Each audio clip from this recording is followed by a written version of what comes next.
just the idea that they're building this up the middle defense and really focusing on it, I think is significant because it kind of brings us back to the way the team was built when they won the World Series.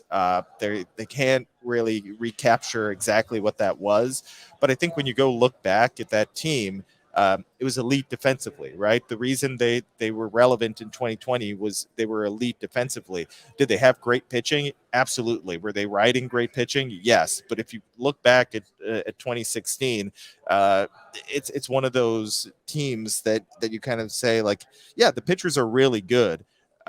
But the reason everything works here is because of the defense. And I think if they can land one of these shortstops, if they end up with what I think some fans will look at as not an exciting move, but by bringing in, if they do end up with Dansby Swanson, I think that's really, it'll be really interesting to see how it all kind of comes together.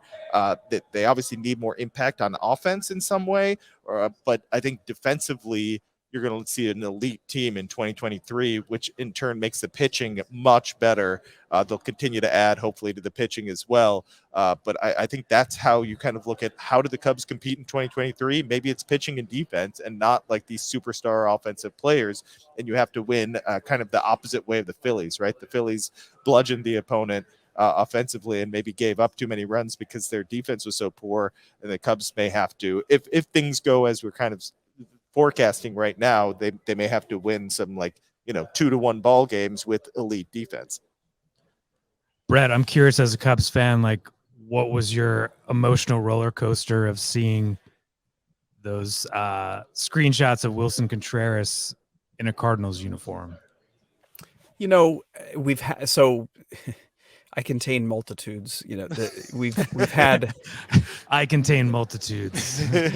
We've had so long to deal with this departure. We've had a lot of trial runs on how to go through this. That I think really the fact that it's the Cardinals is really the only reactive point today for basically all fans, because I think we had all accepted, and I tried to brace folks for the fact that when free agency hit, it was over. I mean, Wilson Contreras was not coming back to the Cubs. The Cubs have a different philosophy that they want to engage in terms of what the skills that they're going to prioritize in a catcher.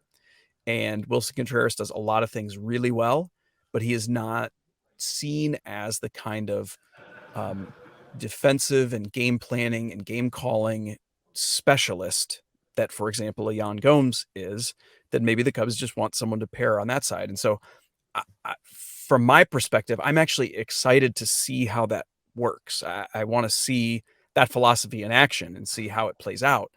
But it's not like I wanted to see Contreras on the Cardinals. Like I remember, so when Dexter Fowler went to the Cardinals and then seeing him play for that team, it was a lose-lose, because if he played really well, you're frustrated that he didn't stay with the Cubs and he's helping the Cardinals do well. If he doesn't do well, as he went on to not, he was treated so poorly by Cardinals fans that you hate to see that too, because this was someone that you as a fan connected with over some really important years and some great performances in a Cubs uniform. And like Wilson Contreras, just super likable, just as someone who connected with fans. You take that, and it's Wilson Contreras, who's been in this organization for 14 years. Yeah. It's going to suck. It is going to absolutely suck to watch those games and see him playing. And I'll probably get a little bit of wry enjoyment out of the first time he throws out a Cubs base runner. And I mean, he is going to lose his mind when he does that. And I'll probably chuckle and enjoy that. But he's going to admire the home run he hits against the team. Yes. Like that's and a great point. Yeah, he's going to really enjoy any success he has against the Cubs. I think we're going to quickly understand. Fans are going to quickly understand why he was so disliked by opposing fans. Right? I think fans will see that and quickly be like, "Oh, I get it now. This guy is super annoying when he's on the other team." Brett, I mean, we've talked about it so much, right? The direction the Cubs are going with catching. And you can agree with it, disagree with it, whatever it is. I think the simple fact is the impact he brought on offense is gone right now, right? And the way things are trending, it doesn't seem like they're going to get that impact on offense at shortstop. A similar, maybe I'm wrong. Maybe they end up getting Correa and all this is moot. But if they end up whether they get Swanson or not, they need to find offense somewhere, like impact offense, right? And I think a lot of fans are going to end if they don't add someone. That's why, and I think you kind of hit on this when Abreu was signed. Like, where are they going to find this bat that kind of is in the middle of the lineup?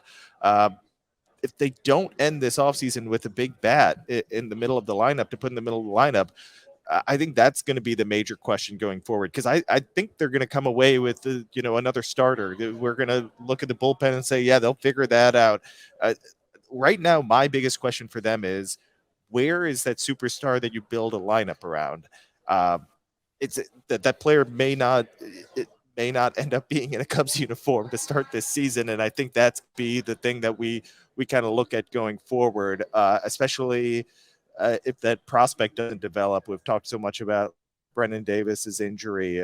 Does Kevin Alcantara turn into a superstar prospect? Whatever it may be, those guys aren't going to be the 2023 impact bat. So it's just right now, when I look at everything, I just wonder that that's going to be a big sticking point for me as to feeling really comfortable about saying the 2023 Cubs can be a playoff contender. I like the way a lot of things are going, and I'm very curious to see how Jed fills out the rest of the roster. But that's the one that I'm having a little trouble figuring out how you get that like really impactful bat.